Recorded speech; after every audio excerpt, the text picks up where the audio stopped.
Chicken గున్యా dengue బాగా ఎక్కువగా వస్తున్నాయి అని కేసెస్ ఆల్రెడీ మొదలైపోయాయని చెప్తున్నారు సార్. చికెన్ గున్యా ఫీవర్స్ అయితే చాలా కనిపిస్తున్నాయి. జాయింట్ పెయిన్స్ వచ్చి ఫీవర్ రావడం ఇవన్నీ. స్టమక్ అప్సెట్ కూడా ఏమీ లేకుండా ఒక్కసారి హై ఫీవర్ వచ్చిందంటే ఏ రకమైన జ్వరమైనా, వెదర్ ఇట్ ఈస్ డెంగ్యూ కానివ్వండి, చికెన్ గున్యా కానివ్వండి, ఇంకేమైనా వైరల్ ఫీవర్ కానివ్వండి, డోలో పారాసిటమాల్ ఇవన్నీ ఎన్ని వేసుకున్నా కూడా వెంటనే అది ఫీవర్ తగ్గుముఖం పట్టట్లేదు. అది ఏం జ్వరమో మనకు తెలియదు. తెలియనప్పుడు వాడితే యూజువల్గా ఏమవుతుందంటే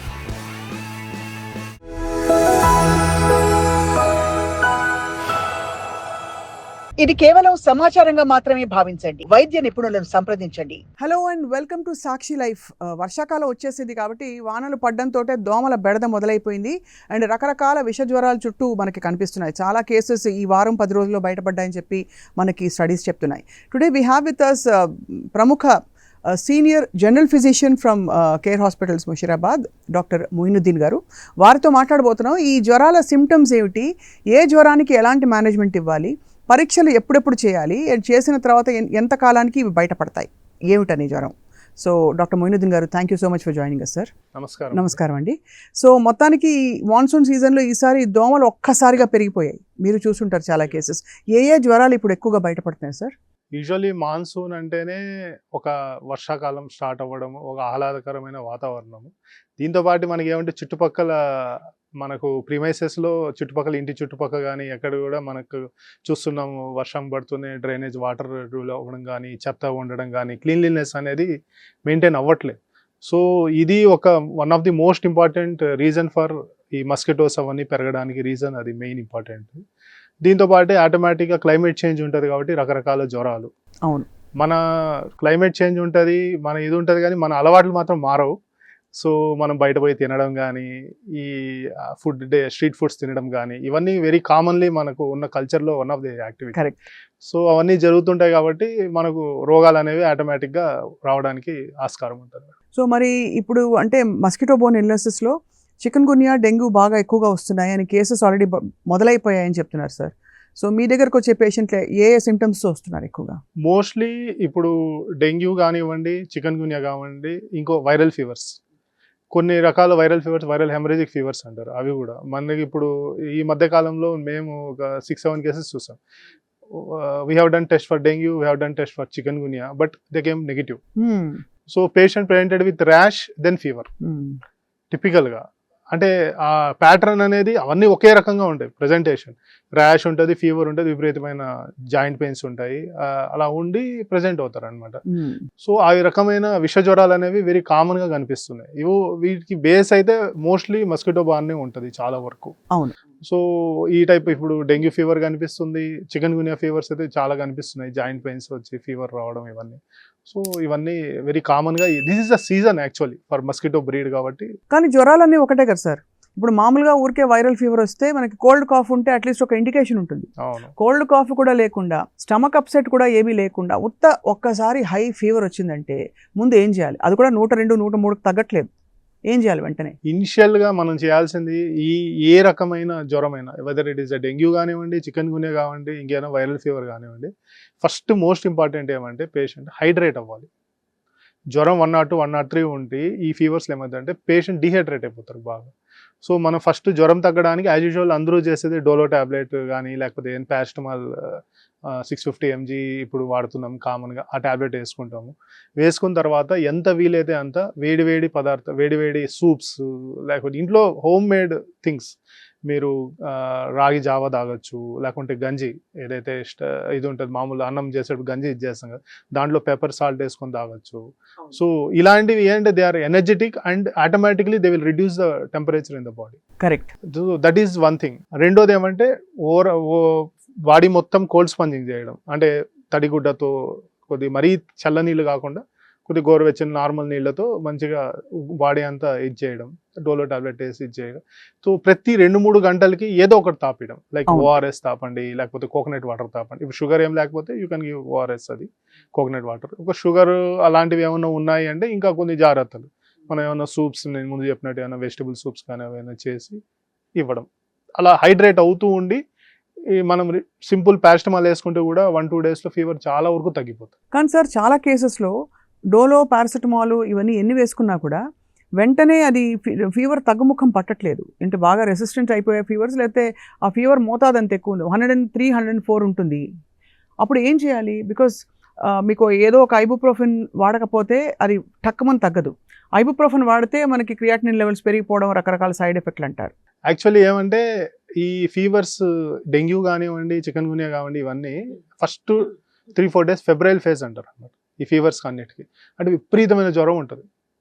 సో ఎలా అంటే almost continuous fever, the peak 103, 102 ఉండి అలాగే ఉండిపోతుంది అనమాట. తగ్గడం అనేది అన్లెస్ అంటే మీరు పారాసిటమాల్ తీసుకొని బాగా హైడ్రేట్ అవుతుంటే తప్ప మీకు తగ్గదు. సో రెండోది, ఎట్టి పరిస్థితుల్లో మనము ఎన్ఎసైడ్స్ అంటే బూర్ఫెన్ కావండి, లేకపోతే అసెక్లోఫెనాక్ కావండి, ఎలాంటి పెయిన్ కిల్లర్స్ వాడకూడదు, అస్సలు వాడకూడదు. ఎందుకంటే అది ఏం జ్వరమో మనకు తెలియదు. అవును, తెలియనప్పుడు వాడితే యూజువల్గా ఏమవుతుంది అంటే ప్లేట్లెట్ కౌంట్స్ తగ్గిపోవడం కానీ, ఇవి వెరీ కామన్, గ్యాస్ట్రైటిస్ రావడం కానీ, బ్లీడ్ అవ్వడం కానీ. ఆల్రెడీ డెంగ్యూ ఉందనుకోండి, ఆల్రెడీ ప్లేట్లెట్స్ అంటే అది ప్లేట్లెట్స్ యూజువల్గా 3rd, 4th డే నుంచి డ్రాప్ ఉంటుంది డెంగ్యూలో. కానీ ఏమవుద్దంటే మనకు తెలియకుండా మనం ముందు నుంచే ఎన్ఎసైడ్స్ ఇవ్వడం, ఈ ఫీవర్ తగ్గడానికి అని చెప్పి మనం ఆ మెజర్ ఏదైతే తీసుకుంటామో, దానివల్ల ఈ ఎన్ఎసైడ్స్ వల్ల ఆటోమేటిక్గా మనకు ప్లేట్లెట్స్ తొందరగా ఫాలో అవ్వడం స్టార్ట్ అవుతుంది. So that is very risk for the patient, and bleed ఏమన్నా అయ్యే ఛాన్స్ ఉంటుంది. సో ఎట్టి పరిస్థితుల్లో అవి తీసుకోకూడదు. నేను చెప్పినట్టు మీరు every 6 hours you can take 650 mg of paracetamol. Along with that ఎంత వీలైతే అంత హార్డ్ బెవరేజెస్ తీసుకోవాలి. తర్వాత బాగా హైడ్రేట్ అవ్వాలి, కోల్డ్ స్పంజింగ్ చేయాలి, ఇది చేసుకోవాలి. ఒకవేళ ఇంత కంటిన్యూస్ హై గ్రేడ్ అయినా కానీ తగ్గట్లేదంటే ఇమీడియట్గా హాస్పిటల్కి వెళ్ళి, హాస్పిటల్లో చేసే ట్రీట్మెంట్ కూడా మెయిన్ బేసిక్ ఏమంటే ఫ్లూయిడ్స్ పెట్టడము, యాంటీబయాటిక్స్ ఇవ్వడం తప్ప ఎక్కువ ఏం పెద్ద యాంటీబయాటిక్లు పెట్టి మనం తగ్గించడం ఉంటుంది, పెట్టాల్సిన అవసరం కూడా లేదు. రైట్. సో మీరు అనడం ఏంటంటే సార్, ఎట్టి పరిస్థితుల్లో ఫస్ట్ అసలు ఫీవర్ రాగానే ఈ డ్రాస్టిక్ మెడికేషన్స్, మనకి ఫీవర్ రెడ్యూసర్స్ తెలిసినవి ఐబుప్రోఫెన్స్, మీరు అన్నది అసిక్లోఫెనాక్ అదొకటి, మనకి పారాసెటమాల్, ఇవే ఉంటాయి. సో వాటిలో మైల్డర్ అండ్ నాన్ ఇంపోజింగ్ ఏమిటంటే కొంచెం సైడ్ ఎఫెక్ట్స్ లేనివి పారాసెటమాల్. అసిటమినోఫెన్ ఏంటి sir, what is the difference? Acetaminophen, paracetamol అంతా ఒకటే family. So Dolo is a company name. అది మనకు ఫ్రీక్వెంట్ గా వచ్చేస్తుంది కాబట్టి ప్రతి ఒక్కరు డోలో. కోవిడ్ అప్పుడు బాగా డోలోకి అసలు మార్కెటే పెరిగిపోయింది. కానీ అది Dolo is not the brand name. కానీ ఇప్పుడు ఏంటో సార్, ఈ మధ్యకాలంలో డోలో అంటే గౌరవం తగ్గిపోయింది. ఎందుకంటే దొరికిన వాళ్ళు ప్రతి వాళ్ళు డోలో వేసేసుకుంటున్నారు తీసి. బట్ ఎనీవే సార్, బట్ ఎంత కాలానికి మనకి ఫీవర్ వచ్చిన ఎన్ని రోజులకి ఫీవర్ ప్రొఫైల్లో టెస్ట్లు బయటపడతాయి, అంటే సిమ్టమ్స్ కనిపిస్తాయి? యూజువల్గా ఏమంటే ఇప్పుడు చికెన్ గునియాకి మనకు ఉన్నది చికెన్ గునియా IgM యాంటీబాడీ మాత్రం. అవును. అండ్ ఆ తర్వాత IgM రావాలంటే 5th డే తర్వాత కానీ రాదు. కరెక్ట్. సో మనం లేదు అంటే కల్చర్ చేసి ఎక్స్ట్రాక్షన్, అంత టెక్నాలజీ మన దగ్గర అంత ఫ్రీక్వెంట్ గా, చాలా ఎక్స్పెన్సివ్ కూడా. నేను వినడం ఎక్స్పెన్సివ్, అండ్ మనకు అంత ఇక్కడ మన ఇండియాలో మన సెటప్స్ లో అంత ఈజీగా జరగదు. సో చికెన్ గుని IgM యాంటీబాడీ పంపించాలంటే 5th డే తర్వాత పంపిస్తేనే పాజిటివ్ వస్తుంది. కానీ డెంగ్యూలో మాత్రం డెంగ్యూ NS1 యాంటీజన్ ఉంటుంది. అవును. So that will be appearing 2nd day నుంచి 5th డే లోపల కనిపిస్తుంది. కాబట్టి మనం డెంగ్యూ NS1 యాంటీజన్ చేస్తే 2nd డే నుంచి 5th డే లోపల డెంగ్యూ ఉందా లేదా ఎక్స్క్లూడ్ చేసుకోవచ్చు. సో 5th డే తర్వాత డెంగ్యూ IgM పాజిటివ్ వస్తుంది. So 2nd to 5th day మధ్య 50-50 ఛాన్సెస్ బయటపడడం. NS1 మాత్రం బయటపడదు, కంపల్సరీ బయటపడదు. బట్ 5th డే తర్వాత నిర్ధారణగా IgM అన్ని వచ్చేస్తే కంపల్సరీ 100% అవుతుంది. రైట్. బట్ అంతవరకు సిమ్టమాటిక్ ట్రీట్మెంట్ ఇస్తారా సార్?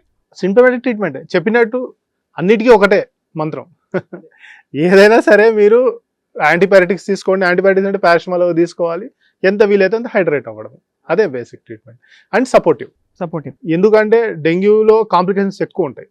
యాక్చువల్లీ ఏమంటే మనం డెంగ్యూ NS1 చేసుకొని డెంగ్యూ ఎక్స్క్లూడ్ చేసుకుంటే, ఒకవేళ చికెన్ గునియా మాత్రమే ఉంటే సమ్ టైప్ ఆఫ్, అంటే యూజువల్లీ రికమెండ్ చేయం, కానీ మీరు కావాలంటే మరీ ఎక్కువ, ఎందుకంటే చికెన్ గునియాలో చాలా విపరీతమైన పెయిన్స్ వచ్చేస్తాయి, జాయింట్ పెయిన్స్, స్వెల్లింగ్ వచ్చేసి, స్మాల్ జాయింట్ పెయిన్స్ ఇవన్నీ ఎక్కువ ఉంటాయి. కాబట్టి అప్పుడు మీరు 3rd డేకి 4th డే కొద్దిగా ఫీవర్ తగ్గుముఖం పడినప్పుడు కొద్దిగా కావాలంటే చిన్న పెయిన్ కిల్లర్ ఏమైనా వేసుకోవడానికి ఆస్కారం ఉంటుంది, ఎందుకంటే డెంగ్యూ కాదు కాబట్టి. So that will help you. మామూలుగా అసలు అంటే ఎంత కాలానికి అసలు ఈ ఇన్క్యుబేషన్ జరుగుతుంది? ఒక దోమ కరిచిన తర్వాత ఎన్ని రోజులకి మనకి మలేరియల్ పారాసైట్ నాటుకుని, లేదు డెంగ్యూ పారాసైట్ నాటుకుని, లేదు ఇంకో ఫీవర్ రావడానికి ఆస్కారం? Is it 10 days or? Usually 4 to 7 days లో మనకు వచ్చే ఛాన్స్ ఉంది, incubation period. Actually 3 to 4 days intrinsic incubation period, అంటే మస్కిటోలో ఉంటుంది. ఆ తర్వాత మనకు వచ్చిన తర్వాత 4-7 days వరకు మనకు వచ్చే ఛాన్స్ ఉంటుంది. సిమ్టమ్స్ ప్రెజెంట్ అవుతాయి కంప్లీట్గా. కంప్లీట్. చాలాసార్లు సార్ ఒకే ఫ్యామిలీలో ఇద్దరికో ముగ్గురికో చికెన్ గునియా డెంగ్యూ వచ్చిందంటే చాలా నమ్మశక్యంగా ఉండదు. అంటే ఎవరికో ఒకళ్ళకి ఎక్కడో ఒక దోమ కరిచిందంటే పర్లేదు, బట్ ఒకే దోమ అంటే సో అది హౌ డు యూ అండర్స్టాండ్ అసలు ఏం జరుగుతుంది, మన ప్రికాషన్స్ తీసుకోవాలి మిగతా వాళ్ళ కోసం అని? అంటే ఇంటి చుట్టుపక్కల మీకు పరిసరాలు బాగాలేవు, అంటే ఇట్స్ నాట్ నీట్ అనేది ఒక ఇండికేషన్, బేసిక్ indication. ఇండికేషన్. మీరు ఉంటున్న premises is not good. That is the most important thing. So అందుకోసమని ఇంటిల్లి బాధే వస్తుంది. కరెక్ట్. మనకు వచ్చి ఇప్పుడు ఒక ఎండమిక్ వచ్చినప్పుడు ఆటోమేటిక్గా ఏమైతే చుట్టూ అంత ఫాస్ట్గా ఫీవర్స్ వచ్చేస్తున్నాయి అంటే రీజన్ ఏంటంటే ఆ చుట్టుపక్కల దోమలు విపరీతంగా ఉన్నాయి. మనకు అర్థం కూడా కాదు దోమ కరిచినట్టు. ఎందుకంటే ఈ డెంగ్యూ కానీ చికెన్ గునియా ఫీవర్స్ ఏదైతే ఈడిస్ ఈజిప్ట్ మెస్కిటో చేస్తుందో అది యూజువల్లీ డే టైం ఇదనమాట. Day time breeder day time కరుస్తుంది. సో వాళ్ళు మార్నింగ్స్ కానీ లేట్ ఆఫ్టర్నూన్స్ కానీ అలా ఇది అవుతుంది. అది మ్యాక్సిమం మీరు ఎక్కడ ఉంటారు, మ్యాక్సిమం ఆఫీసుల్లో ఉండొచ్చు, లేకపోతే ఇంట్లో ఎక్కడన్నా ఉంటే మనం బ్రేక్ఫాస్ట్ చేసేటప్పుడు టేబుల్స్ కింద కానీ ఏదన్నా దోమ చాలా చిన్నగా ఉంటుంది కూడా కనిపించదు, ఖర్చు మనం వీల్ నెగ్లెక్ట్. అదే. సో ఆ దీంట్లో అందరికీ వచ్చేస్తుంది. సో బేసికలీ అంటే మనం ప్రికాషన్స్ తీసుకోవడం, మన బాడీని ఫుల్గా ఎంతవరకు వీలైతే అంత కవర్డ్గా ఉంచడం. రెండోది ఆఫ్ కోర్స్ దోమలు లేకుండా ఉండే పరిసరాలు మనం పెట్టుకోవాలి. అది మీరు మస్కిటో రిపెల్లెంట్స్ వాడాలి. ఆ తర్వాత క్రీమ్స్ అవి ఒడోమాస్ అలాంటివి పోయాలి. తర్వాత దోమ తెరలు వెరీ కామన్. ఈ మధ్య ఆల్ అవుట్లో ఇవి కూడా మస్కిటో రిపెల్లెంట్స్ కూడా పనిచేయట్లేదు సరిగా. So we have to be very precautionary. And most important ఏమంటే చుట్టుపక్కల క్లీన్ వాటర్ ఉండకూడదు. యూజువల్గా మలేరియాకి ఏమంటే మనకు డ్రైనేజ్ వాటర్ అలాంటి దగ్గర వస్తుంది. కానీ డెంగ్యూ కానీ చికెన్ గునియా వీటి అంటే ఈ బ్రీడ్ అవ్వడం క్లీన్ వాటర్, లైక్ మనం యూజువల్గా చేసేది ఫ్లవర్ వాజులు కానీ లేకపోతే ఏదన్నా చిన్న ఈ కోకోనట్ షెల్స్ అవి తినేసి మనుషులు పడేస్తుంటారు. అవి ఇంటి దగ్గర అలా చుట్టూ అలా పడి ఉంటాయి అనమాట. దాంట్లో వాటర్ చేరడం కానీ, so that are clean waters అనమాట. సో అక్కడ ఎక్కువ బ్రీడ్ అవుతుంది. అలాంటివి చేరకుండా చూసుకోవడం. అండ్ ఒకసారి బెంగళూరులో ఇలా అయ్యింది. ఎక్కడ అని వెతుకుతుంటే వాళ్ళకి లాస్ట్ వాటర్ ట్యాంక్స్లో నుంచి డెంగ్యూ ఫీవర్ వచ్చింది. So it's some years back. So they founded that this is the reason. Water tanks breeding అక్కడ బ్రీడ్ అవుతుంది. వాటర్ ట్యాంక్స్ క్లీన్ వాటర్ ఉంటుంది కదా పైన, సో అక్కడ బ్రీడ్ అయింది. చాలా ఆశ్చర్యకరం సార్. క్లీన్ వాటర్లో ఇవి మస్కిటోస్ బ్రీడ్ అవుతున్నాయంటే, ఏదో మురికి నీళ్ళు ఉన్నాయి, నాలాలు ఉన్నాయంటే అర్థం చేసుకోవచ్చు. కానీ చాలా అయితే స్టిల్ వాటర్ ఎక్కడా పెట్టకూడదు. అంటే ఇంటి చుట్టూ మనకి మొక్కల్లో వేసి పెట్టడం, లేకపోతే ఒక్కొక్కసారి పావురాల కోసం వేసి పెడతారు నీళ్లు. అది అసలు రికమెండెడ్ కానే కాదు. సో అయితే మొత్తానికి ఈ సీజన్ లో మనం చూస్తున్నవి ఇంకా ఏమన్నా రెస్పిరేటరీ వస్తున్నాయా సార్? మోస్ట్ కామన్ ఇంకో అంటే కోల్డ్. మనం ఇప్పుడు ఫ్లూ అంటాం కదా, ఇన్ఫ్లుయెన్జా. అవును. సో వెరీ కామన్ గా ఇప్పుడు వస్తాయి మనకి కేసెస్.